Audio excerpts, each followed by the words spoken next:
My story, part 2. Also, they found a herniated disc.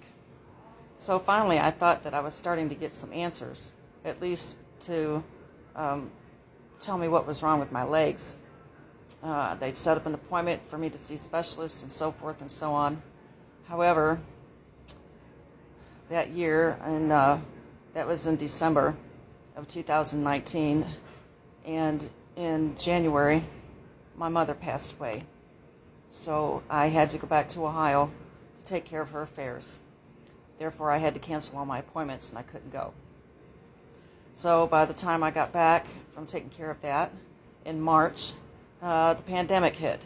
Everything shut down. We were all told not to go to hospitals and therefore such and such unless we absolutely had to, yada, yada, yada. So I put it off. By the time everything started opening back up, my dad passed away. March of 2021. So I had to go to Florida to help take care of that. And then I came back to Texas and proceeded to go back to the hospital. By this time, my anxiety and depression were through the roof. I had to get back on my anxiety medication. And I've been having a constant 24/7 pain in my neck that the doctor finally listened to me.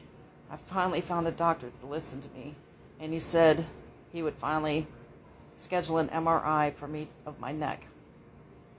That's when they found the tumor, what looked to be 3 tumors inside my spinal column from C3, 4, 5, and 6. It was 95% blocking the spinal fluid to my brain. They didn't waste any time. They did other tests, lab work, such, and then we scheduled the surgery for March the 24th of 2022. They told me that I would be extremely weak, weaker than what I was already, and so I was prepared for that. I thought that I would be going home on my walker. You know, I would just be moving around a lot slower. And so my fiance and I were preparing myself for that. We talked at length about it. And I was in such pain, constant pain. I was ready just to have the surgery to get it over with. Stay tuned for part 3.